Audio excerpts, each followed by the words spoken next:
খালেদাই বাংলাদেশের প্রথম মহিলা বীরশ্রেষ্ঠ। বিএনপির এই 1.5 দশকের আন্দোলনের শেষ অংশে দেশ জুড়ে মোট 11টি বিরাট জনসমাবেশ ঘটিয়েছেন। পাশাপাশি জামাত ও হেফাজতের বহু নেতা কর্মীও নির্যাতিত হয়েছেন। হেফাজতের বহু কর্মী নিহত হয়েছেন ঢাকার শাপলা চত্বরে। এখানে আরেকটি কথা মনে রাখতে হবে, এদের সবার আন্দোলন ছিল অহিংস, শান্তিপূর্ণ এবং সংযত। তাই আজ বিএনপি নেতা কর্মীদের মুক্ত কণ্ঠে প্রশংসা করতে চাই তাদের 11টি বিশাল জনসভা এই সাফল্যের জন্য। এতে প্রতিষ্ঠিত হয়েছে শান্তির ভাষা হতে পারে সফল প্রতিবাদের ভাষা। এসবের পেছনে অনুপ্রেরণা জুগিয়েছেন বিএনপি নেত্রী ম্যাডাম খালেদা জিয়া। দেখুন একটি সংবাদের হেডলাইন।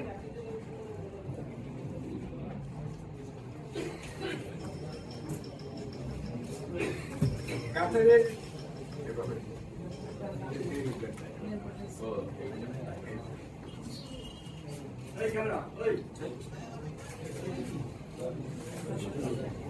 হেডলাইনটা হচ্ছে কাতারের আমির রাজকীয় বহরের বিমানে লন্ডনে যাচ্ছেন খালেদা। মাত্র 8 অক্ষর। এই 8 অক্ষরে কিন্তু সাংস্কৃতিক ইতিহাস সম্পূর্ণভাবে ধরা পড়েছে।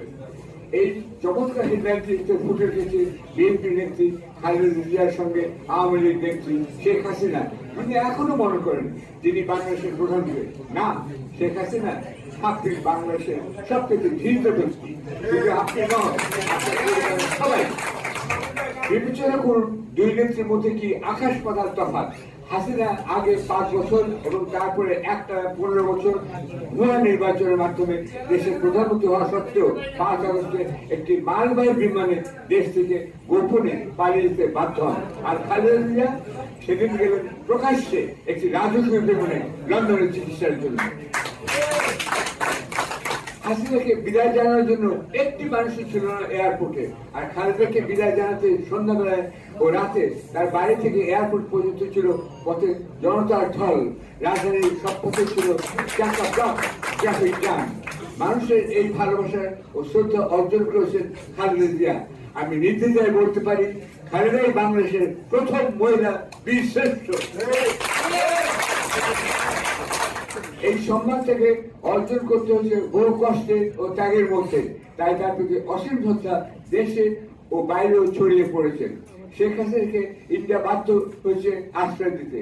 তিনি লন্ডনে যেতে চাইলেও যেতে পারেন না, কেননা ব্রিটিশ সরকার এদিকে কোনো আগ্রহ দেখায়নি। অন্যদিকে খালেদা গেলেন লন্ডন ক্লিনিকে। তিনি আমেরিকাও যেতে পারেন, কিন্তু হাসিনা সেখানেও যেতে পারবেন না। সেখানে তার কুকুর প্রেমী পুত্র সন্তান জয়ের মধ্যে মামলা চলছে। আমরা এটাও জানি বিভিন্ন তদন্ত চলছে হাসিনা বোন রেহানার মেয়ে টিউলিপ সিদ্দিকের বিরুদ্ধে। টিউলিপ সেখানে ক্ষমতাসীন লেবার পার্টির সদস্য এবং একজন মন্ত্রী হওয়া সত্ত্বেও অভিযুক্ত হয়েছেন বিভিন্ন পত্র পত্রিকায়। কারণ তিনি বাংলাদেশের রূপপুর আণবিক প্রকল্পে দুর্নীতি করেছেন তার খালা হাসিনার সহযোগিতায়। তিনি ইসলামী বিশ্বে শ্রদ্ধা ও সম্মান অর্জন করেছিলেন। তাই এখন কাতারের আমির তার রাজকীয় বহর পাঠিয়েছেন খালেদার চিকিৎসার সাহায্যে। গোটা ইসলামী বিশ্ব, বিশেষত আরব দুনিয়া তাকে শ্রদ্ধা করেন, সম্মান করেন। তার এই অর্জনে তাকে অনেক কষ্ট করতে হয়েছে।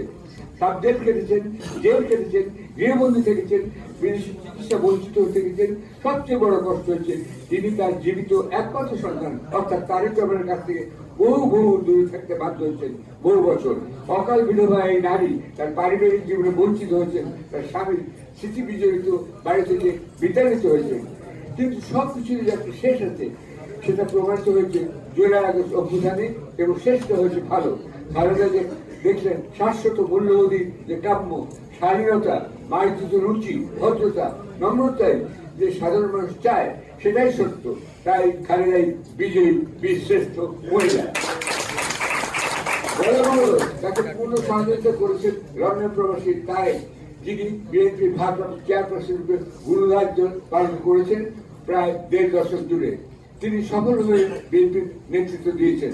আমরা আশা করি মা ও ছেলে শিগগিরই স্বদেশে ফিরে এসে বিএনপিকে আবার নির্বাচনের জন্য প্রস্তুত করবেন এবং বিজয়ী হবেন। আজকের এই আলোচনায় দুটি জিনিস এসছে বারবার, নির্যাতন এবং অপপ্রচার।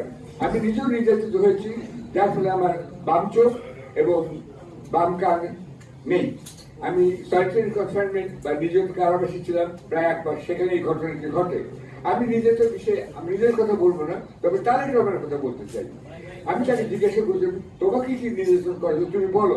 তারেক রহমান প্রথমে সেটা বলতে চাননি, কিন্তু আমি মনে করি প্রত্যেকের বলা উচিত এবং প্রত্যেকের কাগজে ছাপা উচিত, অন্তত যাদের ছাপে আপনাদের প্রতি যে নির্যাতন হয়েছিল সেটা।